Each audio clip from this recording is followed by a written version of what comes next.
Vedanta Sai Maharaj Srila Prabhupada ki jai. Ananta Koti Vaishnava Vrinda ki jai. Namacharya Srila Thakur Haridas ki jai. Prem se kaho Sri Krishna Chaitanya Prabhu Nityananda Shri Advaita Gadadhar Shivas Adi Gaur Bhakta Vrinda ki jai.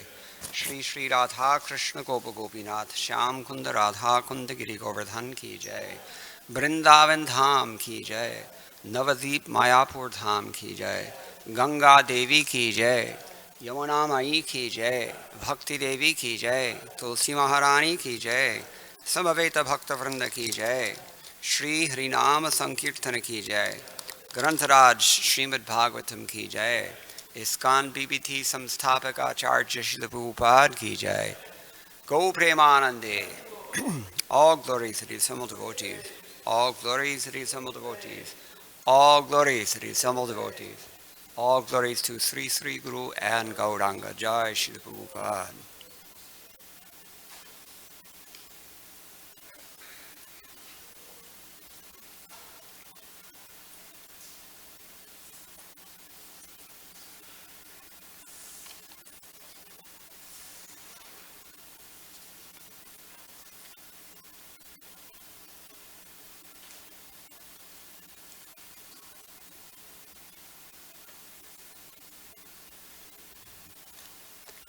Om Namo Bhagavate Vasudevaya. Om Namo Bhagavate Vasudevaya. Om Namo Bhagavate Vasudevaya. Narayanam Namaskritya Naram Chaiva Narottamam Devim Saraswatim Vyasam Tato Jayamudirayet Nashtaprayeshva Bhadresho Nityam Bhagavata Sevaya Bhagavati Uttama Shloke Bhaktir Bhavati Naishtiki Krishne Swadhamo Pagate Dharmajnanadibhi Saha Kalau Nashtadrishamesha Puranarko Dhunoditaham Grantaraj Srimad Bhagavatam Ki Jai. This is Srimad Bhagavatam Canto 1, Chapter 19, Text number 15. Please repeat. Tam mopayatam pratiyanto vipra ganga cha devi dhritachittam ishe dvija upasrishtaah kuhakaah takshakaah va dashato alam gayat vishnugataah tammopayatam pratiyantu vipra ganga cha devi dhritachittameshe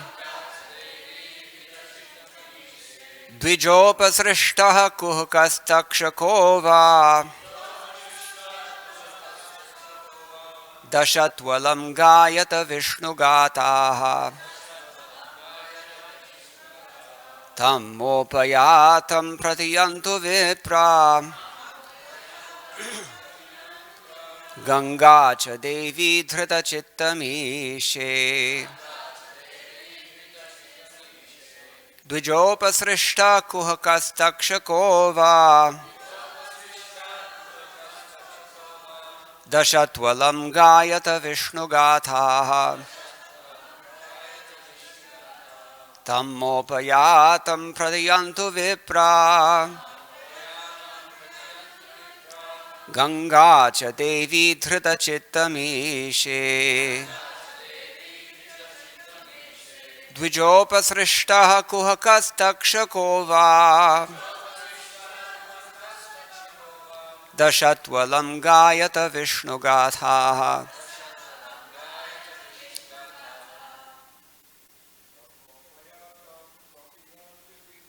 Tammopayatam pratayantu vipra Ganga cha devi dhrita chittamishe Dvijopasrishtaha kuhakastakshako va Dashatvalam gayata Vishnugatha Mopayantam pratiyantu vipra Ganga cha devi chittamishe Dvijopasrishta kuhakastakshako va Dashatvalam gayata Vishnugatha Tammopayatam pratiyantu vipra Ganga cha devi dhrita chittamishe Dvijopasrishta kuhatastakshako va Dashatvalam gayata Vishnugatha. Ladies. Tammopayantam priyantu vipra Ganga cha devi dhrita chittamishe Dvijopasrishta kuhakastakshako va Dashatvalam gayata Vishnugatha. Tam, for that reason, me, upayatam, taken shelter of, pratiyanto, just accept me, vipraha, O Brahmanas, Ganga, Mother Ganges, cha, also, Devi, direct representative of the Lord, Dhrita, taken into, Chittam, heart, Ishe, unto the Lord, Dvija upasrishta, created by the Brahmana, Kuhaka, something magical, Takshaka, the snake bird, Va, either, Dashato, let it bite, Alam, without further delay, Gayata, please go on singing, Vishnugatha, narration of the deeds of Vishnu. Translation, O Brahmanas, just accept me as a completely surrendered soul, and let Mother Ganges, the representative of the Lord, also accept me in that way, for I've already taken the lotus feet of the Lord into my heart. Let the snake bird, or whatever magical thing the Brahmin created, bite me at once. I only desire that you all continue singing the deeds of Lord Vishnu. Please repeat. O Brahmanas, just accept me as a completely surrendered soul. And let Mother Ganges, the representative of the Lord, also accept me in that way. For I have already taken the lotus feet of the Lord into my heart. Let the snake bird, or whatever magical thing the Brahmana created, bite me at once. I only desire that you all continue singing the deeds of Lord Vishnu. Purport by His Divine Grace, A.C. Bhaktivedanta Swami Srila Prabhupada. As soon as one is given up completely unto the lotus feet of the Supreme Lord, He is not at all afraid of death. The atmosphere created by the presence of great devotees of the Lord on the bank of the Ganges and Maharaj Parikshit's complete acceptance of the Lord's lotus feet were sufficient guarantee to the king for going back to Godhead. Thus he became absolutely free from all fear of death. Om Jnanatimarantasya Jnananjanashalakaya Chakshuranmilitam Yena Tasmai Shri Gurave Namah. Shri Chaitanya Manobhishtam Sthapitam Yena Bhutale Swayam Rupa Kadamahyam Dadati Swapadantikam Vandeham Shri Guroho Shri Utaparagammalam Shri Gurun Vaishnavamscha Shri Rupam Sagrajatam Sahagana Raghunathan Vitam Tam Sajivam Sadvaitam Savadhutam Parijana Sahitam Krishna Chaitanya Devam Shri Radha Krishna Padan Sahagana Lalita Shri Vishakhanvitamscha. He Krishna Karuna Sindho Dinabandho Jagatpate Gopesha Gopika Kanta Radha Kanta Namostute Tapta Kanchana Gaurangi Radhe Vrindavaneshwari Vrishabhanu Sute Devi Pranamami Harpriye Vancha Kalpatarubhyascha Kripa Sindhubhya Evacha Paritanam Pavanebhyo Vaishnavebhyo Namo Namah. Jaya Shri Krishna Chaitanya Prabhu Nityananda Shri Advaita Gadadhara Shivasadi Gaur Bhakta Vrinda. Hare Krishna Krishna Krishna Hare Hare Hare Rama Rama Rama Hare Hare. Tam mopayatam pratiyanto vipra Ganga cha Devi dhrita chittamishe Dvijopasrishta kuhkastakshakova Dashatvalam Gayata Vishnu Gathaha. O Brahmanas, just accept me as a completely surrendered soul, and let Mother Ganges, the representative of the Lord, also accept me in that way, for I have already taken the lotus feet of the Lord into my heart. Let that snake bird, or whatever magical thing the Brahmin created, bite me at once. I only desire that you all continue singing the deeds of Lord Vishnu. We hear from the Srimad Bhagavatam in the second canto, Etavan Sankhya Yoga Abhyam Swadharma Parinishtaya Janma Labha Parapungsam Ante Narayana Smritihi. We've come to this point now. Maharaj Parikshit has come to this point. We've not yet come to this point. Maharaj Parikshit has come to this point. We will come to this point. Will you be ready? Do you know when it's coming? He knew. So, Krishna says more than once in Bhagavad Gita, there are different kinds of people. Some people, they're action-oriented. They're doers. Some people are concept-oriented. They're thinkers. Twice he says this in Bhagavad Gita. So this is called Sankhya Yoga Bhyam is the thinker. And Swadharma Parinishtha is the doer. But it's a certain kind of thought, and it's a certain kind of action that elevates one. Not just any thought or any action. Some thoughts will take you to hell. Some actions will take you to hell. We'll discuss that in a moment. But Sankhya means, well, let's begin with Swadharma Parinishtha.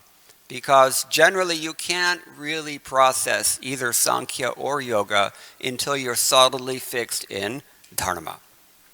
Swadharma Parinishtha. Being fixed in, this is called Karma Yoga. Piety, acting according to scriptural directions. That creates the adhikar, or the qualification, or the prerogative, or the ability to process Sankhya philosophy properly, and more importantly, to apply that Sankhya philosophy. There are 6 systems of philosophy in the Vedas. What are they? Who knows? 6 systems of philosophy. Darshan, we call it, Shad Darshan. There is, we'll begin with Nyaya, that's logic. Vaisheshika, that is later logic. New and improved logic, you can say. And then there is Sankhya, and there is Yoga. That is the Sankhya philosophy and its application in the form of yoga practice. And then finally we have Purva Mimamsa and Uttara Mimamsa, or better known as Vedanta. It's called karma and jnana. So we're talking about karma and jnana here. The prerequisite course for graduating to the level of understanding that you're not your body, you have to be pious. You won't understand it otherwise, at least not in any practical way. So these form three pairs, the two Mimamsas and Sankhya Yoga. The two Mimamsas are one pair, Sankhya and Yoga are another pair, and Nyaya Vaisheshika are a third pair. So we're talking about Sankhya and its counterpart, and we're talking about karma, or Mimamsa, and its counterpart. By these systems, one should come to gain the Janma Labha Paraha, the supreme attainment of your birth. And what does he say that is? And when you're ready to die, you're ready to die. When death is upon you, you have to be ready. And what is the form of that readiness? Ante Narayana Smriti. Everything comes down to this point. What are you going to remember when it's time to die? Generally, what we all remember at the time of death is called vasana. Vasana means, Indians understand this term. We don't have an equivalent term in English. The sum total of all the impressions that your mind is full of, which therefore create the mindset that you carry through life. Your mental disposition, we can say, or your latent desires deep within the heart, the thing that inspires you to do whatever it is that you choose. That's called vasana.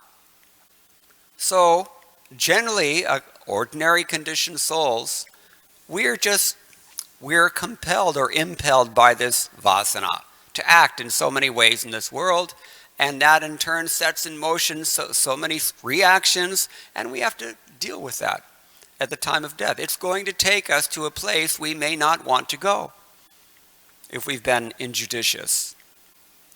Or if we've been very cautious and careful, then we may be elevated as human beings. But in either case, it's not permanent elevation until you come to this point, which is Ante Narayana Smriti, to remember God, to remember Krishna at the time of death. So Maharaj Parikshit is very conscious of this. We know from Bhagavad Gita, Yam Yam Vapi Smaran Bhavam Tyajanti Ante Kalevaram. Whatever you are thinking of at the end of this body, that's where you're going. So, two things Srila Prabhupada stresses here in today's purport. Generally we can say, Maharaj Parikshit was fearless because he was completely surrendered. That's one thing. And then the other thing is that something about the atmosphere created by all the great devotees who were present, they had that had an effect on his success or his failure. And he was confident. If you read this verse carefully, you'll see he's not saying actually that he is a surrendered soul. He's implying it for sure, but he's not actually saying it. What does he say? Please accept me as a surrendered soul. Pratiyantu. Pratiyantu means take it as good as that I'm a surrendered soul. He's asking all these sages and brahmanas and Vaishnavas present there, please take me in this way.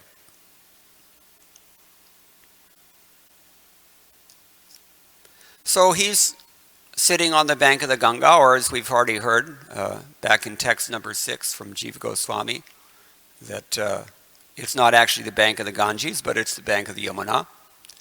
Those who are avid worshippers of Yamuna Devi, they already know. We don't have to tell them. Bhraturantakasya pattane bhibhatti harini prekshayati papinopi papa sindhutarini niramadhuri bhirapyashesha chitta bandhani mam punatu sarvadaravinda bandhunandani. Rupa Goswami prays in this verse and 7 others like it that just by seeing the charming waters of the Yamuna, a person is freed from the obligation to go and have an unpleasant interview with Yamaraj, her brother. Yama and Yami, these are brother and sister. Yamuna is the sister of Yamaraj. So it's a long story, we don't have time. Those North Indians who understand what is Bhayaduj, they know that this, anyway, it's a long story. But Yamuna Devi got the benediction from her brother Yamaraj that anybody who bathes in your waters on this day, then he doesn't have to come and see me. So Rupa Goswami is more liberal than that. He says just by seeing the Yamuna, prekshyati, and not only an ordinary person seeing the Yamuna, but prekshyati papinopi, even the papis, even the sinful people. Papa sindhu tarini. They're delivered from an ocean of sins that they may have committed. Niramadhuri birapyashesha chitta-bandhini, and her waters please so many infinite living beings. So this is the glory of the Yamuna. So by the combination of the association of Yamuna Devi and all these great saints who are there, and his own desire, because here it said, Trita chittam ishe, he's taken his heart, chitta, his consciousness, and he's fixed it. Where? Ishe, upon the Lord. So this combination is indestructible. We should be so fortunate that at the time of our death, we have so many devotees surrounding us and chanting the holy names. So sometimes it happens, sometimes it doesn't happen. There's no guarantee. Pray hard now while you can that can happen. One of my godbrothers, even he was in an unfortunate condition. His whole life he had to suffer from extreme, just to look at him you would become disturbed in mind. His physical condition was so inconvenient and bad karma, only bad karma. But he was an avid book distributor, and he was very staunch devotee, and at the time of his death he was surrounded by devotees, all chanting Hare Krishna, Krishna Krishna, Hare Hare, Hare Rama, Rama Rama, Hare Hare. Whole life given to Srila Prabhupada, and at the time of death, just like this, he got that opportunity. So we should pray to that, and we should work on ourselves so that we can get that great fortune. So, this is Maharaj Parikshit's position. It's virtually the same thing that we've already heard from Sutta Goswami already back in the previous chapter. Maharaj Parikshit was consciously surrendered to the personality of Godhead, and therefore he was neither afraid nor overwhelmed by fear due to a snake bird which was to bite him because of the fury of the Brahmin boy. Exactly the same thing Maharaj Parikshit himself is demonstrating in this verse. Actually, Sridhar Swami, commenting on this verse, points out these two verses. He's offering his prayer in two verses, today's verse and tomorrow's verse, which I'll just jump ahead for a moment to give you some idea. He continues again, offering obeisances unto all you Brahmanas, I pray that if I should again take my birth in the material world, I will have complete attachment to the unlimited Lord Sri Krishna, association with his devotees, and friendly relations with all living beings. What a wonderful prayer. Are these the things that we pray for? We can. If we repeat these prayers of great devotees, Krishna is more inclined to accept our prayers. Okay. So, in yesterday or the Saturday's verse we heard, Maharaj Parikshit is not entirely confident of his own pure devotion. He says, due to my being too attached to family life, the Lord, in order to save me, has appeared before me in such a way that only out of fear will I detach myself from the world. He's speaking on our behalf. Shankaracharya has summed this up very nicely when he says, what is that?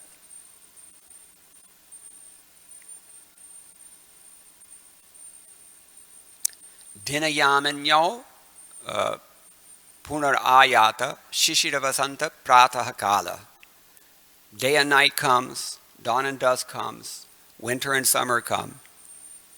Kala kridati, time plays with all of us. Gachati ayu, and life departs. Tarapi namunchati ashavayu. Even then, he says, a person will not give up his bundle of hopes. Ashavayu. They're as dear as life.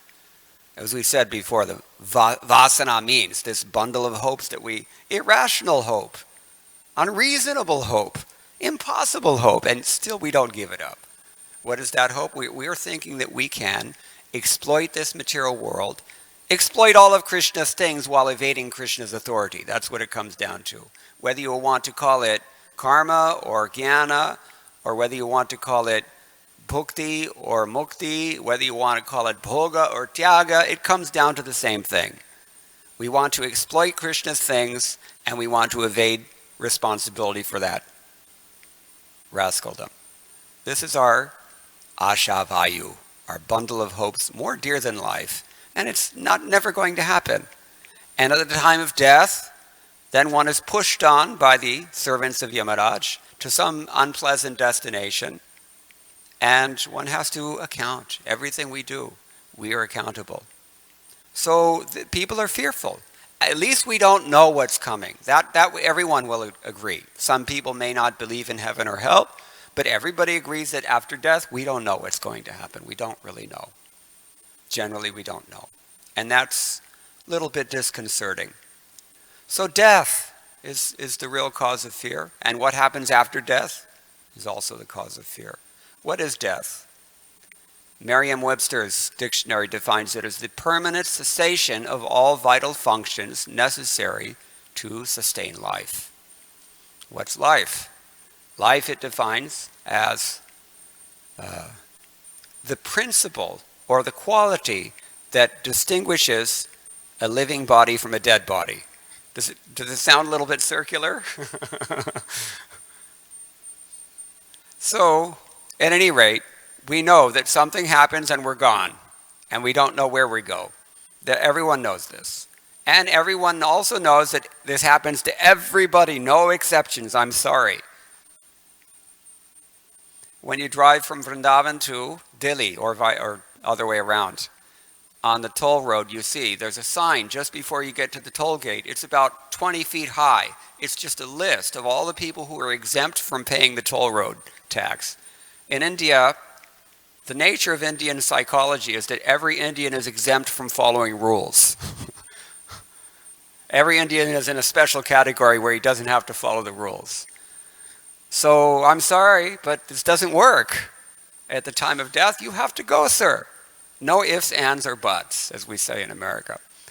So, now this is ironic because, as we hear from Krishna himself in Bhagavad Gita, we die, but at the same time we don't die. As much as we're impressing upon everyone the fact that there are no exceptions to death, at the same time there are no exceptions to the principle that no one dies.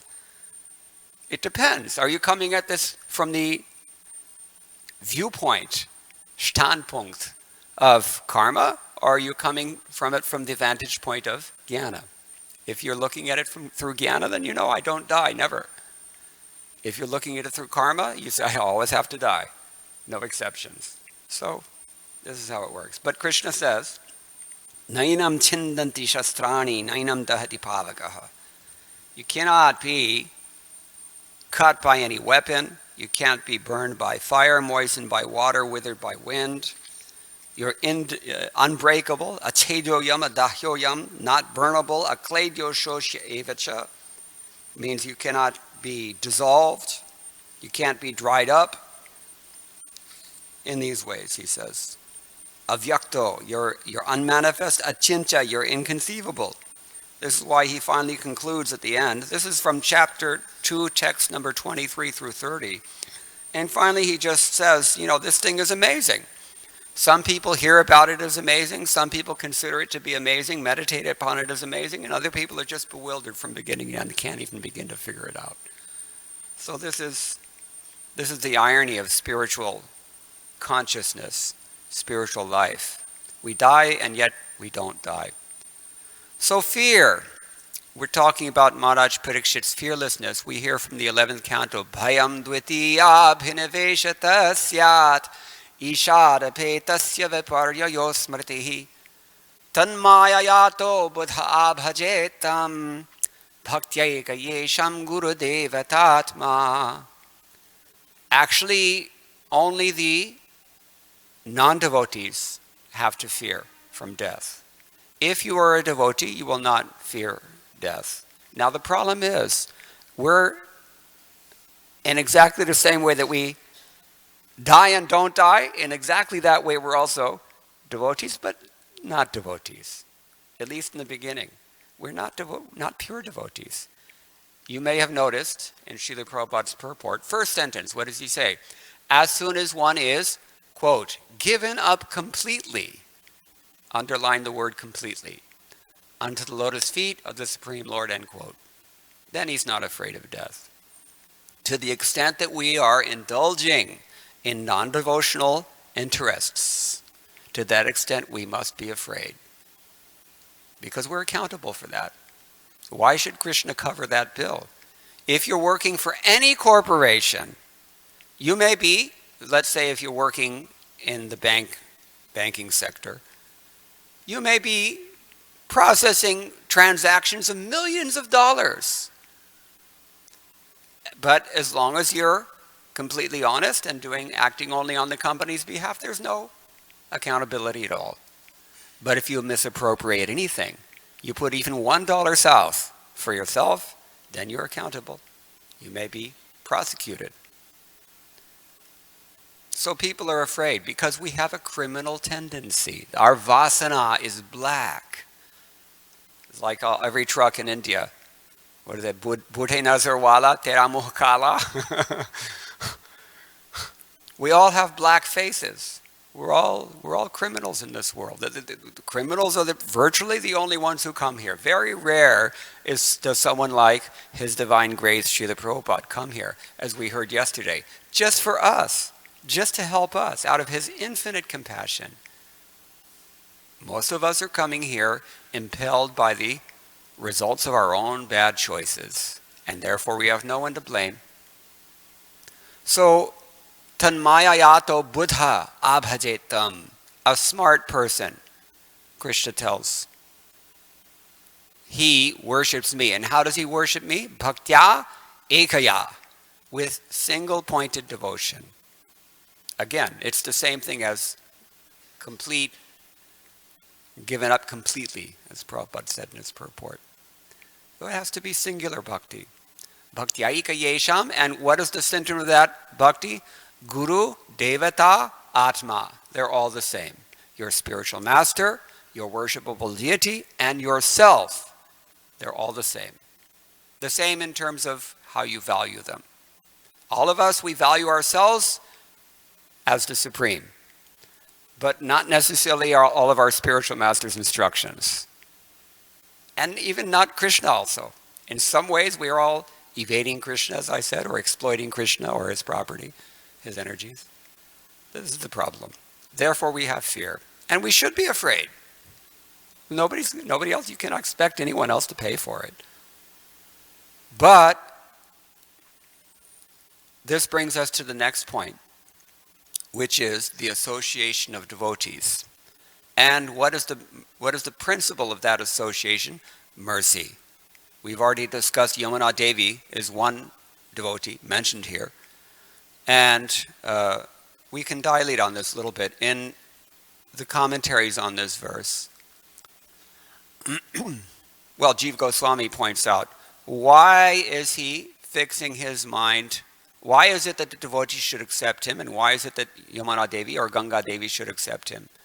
Because dhrita chittam santam mam. I have fixed my mind on Isha. That's one way to see it.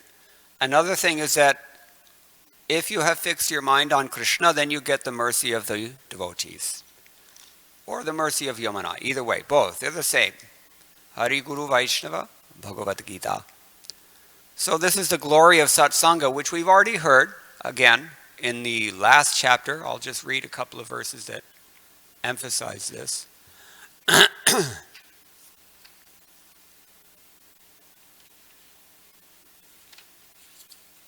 Okay. Text number 13. Anybody know it? First canto, chapter 18, text number 13. It's a famous verse. Today's verse is also a famous verse. Tulayami lavenapi nasvargam napunarbhavam bhagavat sangi sangasya martyanam kim utashishaha The value of a moment's association with a devotee of the Lord cannot even be compared to the attainment of heavenly planets or liberation from matter. What to speak of worldly benedictions in the form of material prosperity, which are meant for those who are going to die. And he goes on.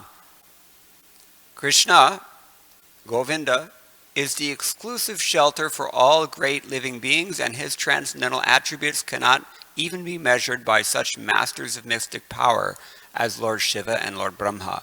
Can anyone who is expert in relishing nectar ever be fully satiated by hearing topics about him? And then he goes on. Sutta Goswami says, although we are born in mixed caste, we are still promoted in birthright simply by serving and following the great souls who are advanced in knowledge. Even by conversing with such great souls, one can without delay cleanse oneself of all disqualifications resulting from lower births. What kind of mixed caste is he talking about here? Why is Sutta Goswami saying this? Anybody know? What was his caste?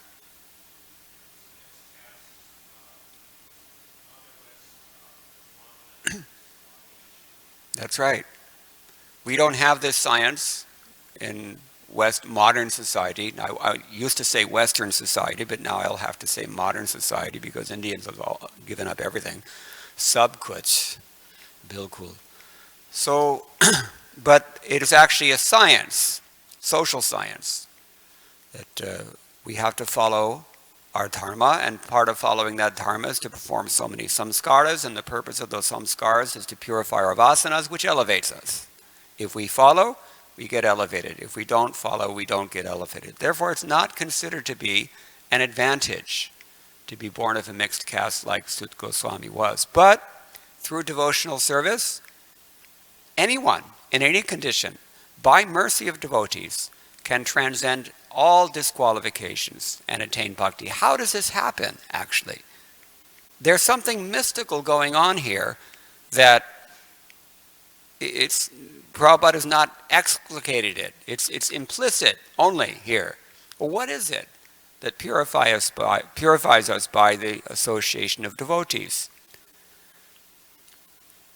Anybody know 1st Canto, Chapter 2, text number 16? I'll give you a hint. Shushrusho Shraddhanasya Vasudeva Katharuchi.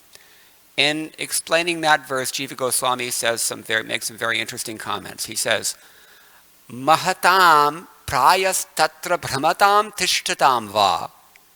When generally you come across the association of great souls, either when they're traveling to your place or when they're staying in your place.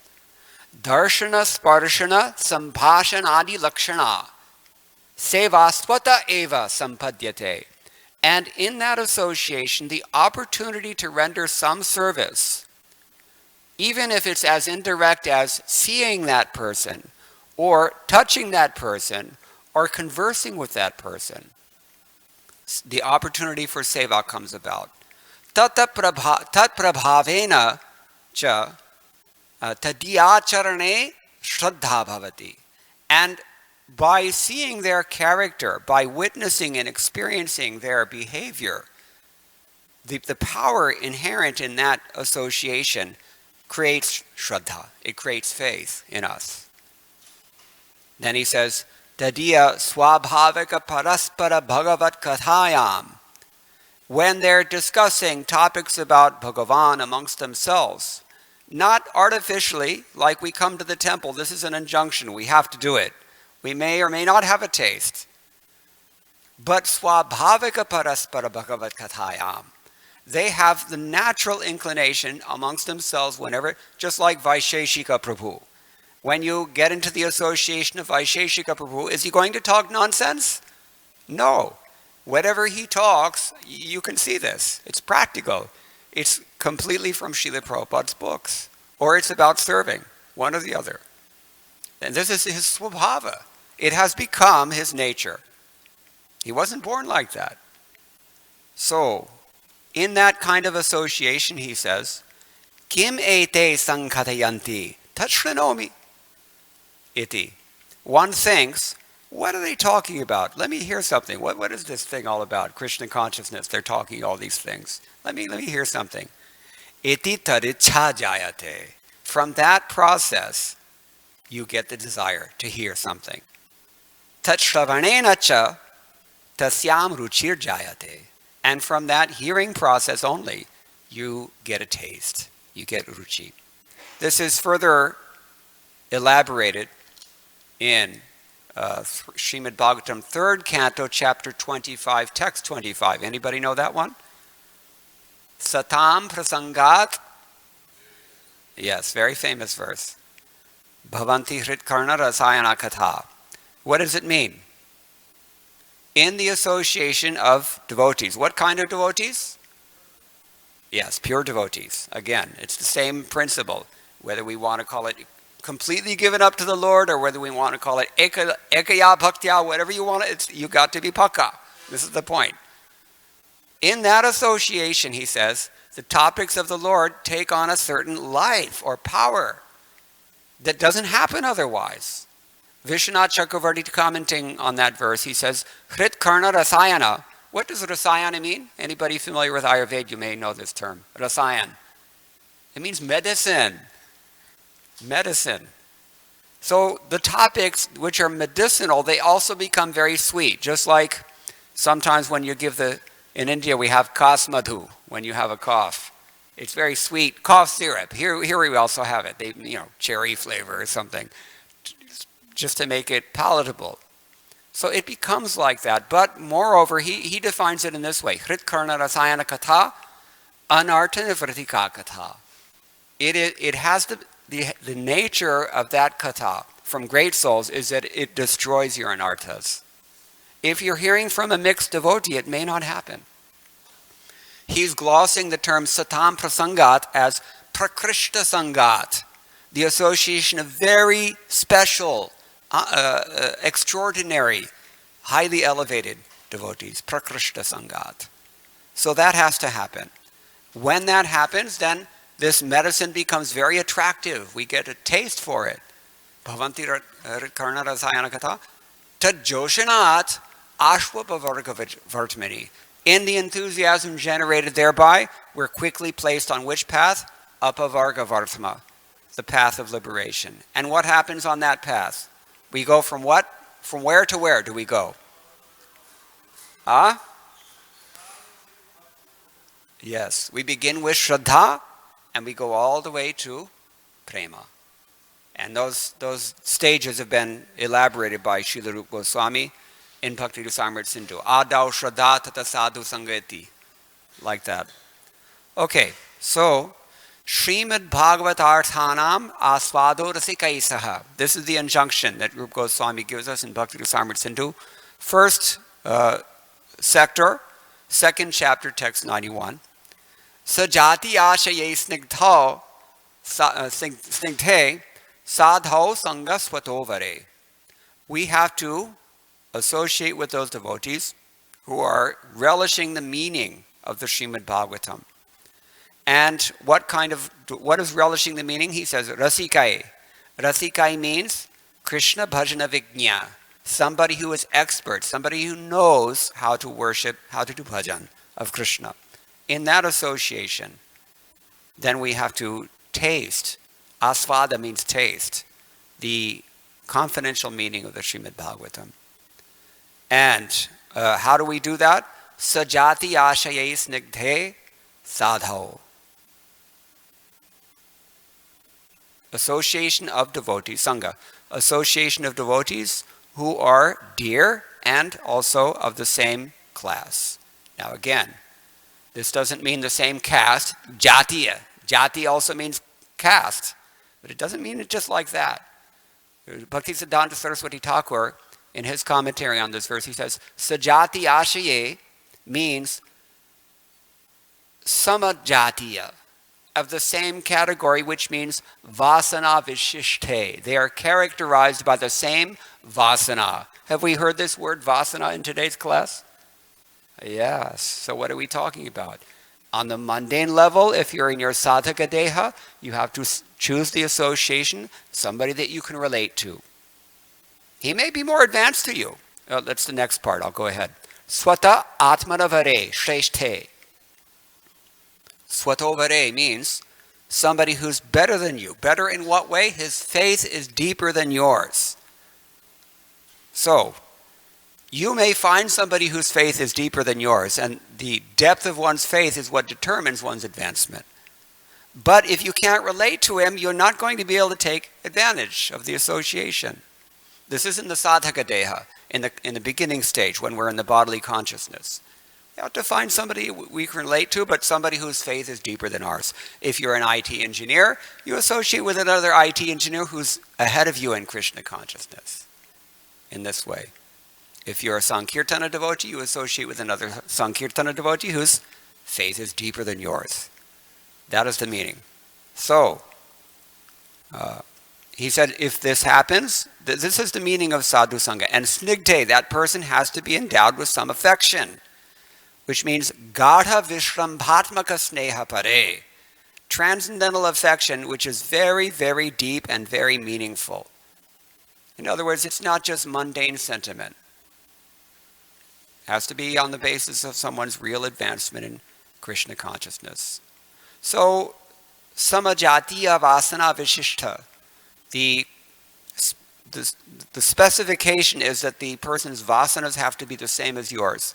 In the sadhaka platform, sadhana platform, this means you find somebody you can relate to. In the raganuga platform, it means you find somebody who is cultivating the kind of desire or aspiration or love of Godhead that you prefer, that you want yourself.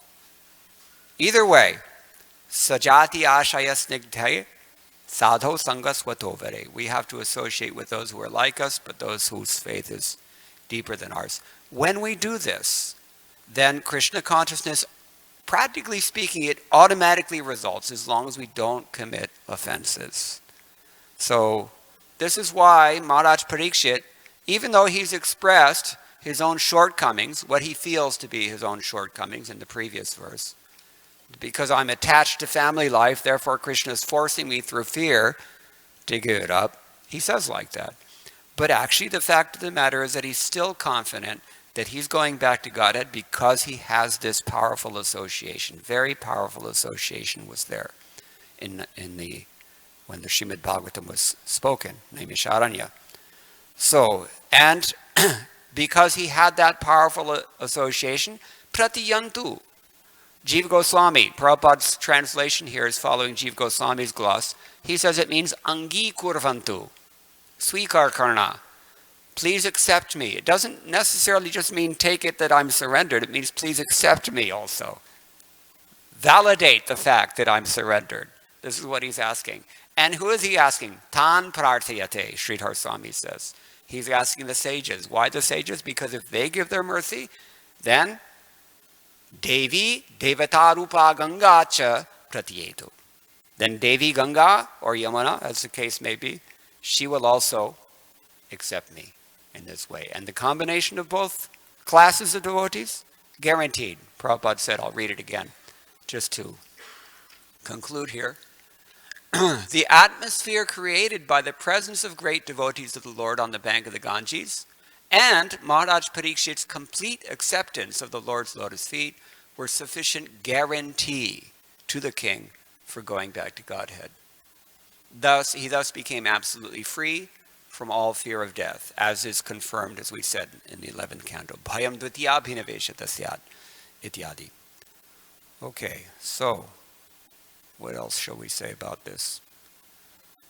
2 stages of satsanga. One is the initial stage. When someone hands you a book on the street, you don't know what's going on. You just get a book. Maybe if you're pious, you can give a donation, and you go home with it, and you may not read it for 10 years. I don't know when the first books entered my home. I grew up here in Culver City, but the books were on my shelf already. So one day when I got a little older, I just started reading it, and boom! Prabhupada said they're like time-released, time bombs, time-released medicine. So Sadhu Sangha, this is the initial stage of Sadhu Sangha. Sadhu Sangha, Shastra Shravana Dvara, that Artha Nishtha. Jiva Goswami and Vishwanath Chakravarti Thakur both say the initial stage of Sadhu Sangha means that you generate more faith. You invest whatever you have in hearing, but that hearing process generates even more faith. That is the first stage. And then the second stage of Sadhu Sangha, Dvitiya Sadhu Sango Bhajanariti Shiksha Nibandhanaha. They say the second stage involves instruction in the process of how to worship Krishna. So both kinds of Sadhu Sangha have to go on. This is the power of Sadhu Sangha. So as I understand, this is why Srila Prabhupada emphasizes these 2 points in his purport. The fact that Maharaj's Parikshit is completely surrendered and thereby fearless even of death, and the fact that this environment created by the great devotees who were present there assured him of complete success. Anyone have any questions or any comments on any of these things? Yes, Prabhuji.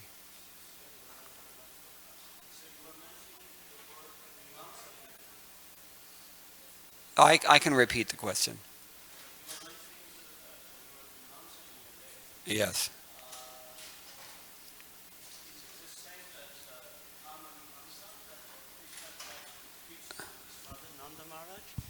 Okay, is the Mimamsa which I mentioned the same? Well, in case you haven't noticed, we've mentioned twice, so two examples I've given today. It's the same and it's not the same. It's a continuum. In the beginning, it is karma mimamsa. When you get the benefit of that karma mimamsa and you're still desirous of making further advancement, then it becomes uttara mimamsa. And I mentioned briefly that uttara mimamsa is better known as Vedanta. So Vedanta is different. It's gyan. It's not karma. It's different than purva mimamsa, but they're both mimamsa. Mimamsa itself, the word means discrimination. You have to discriminate what to do and what not to do.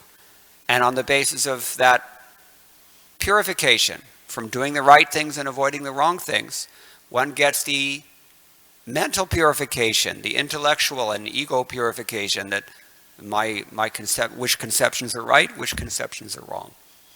So they're the same thing, but they're different branches, karma and gyan. Is it clear? Thank you very much, Prabhu. Yeah. I said that these 6 philosophies are divided into 3 pairs. Those are the 2 pairs: Mimamsa pair, Sankhya Yoga pair, Nyaya Vaisheshika pair. Okay. All right. Anything else? Okay. Thank you very much. All glory to Srila Prabhupada.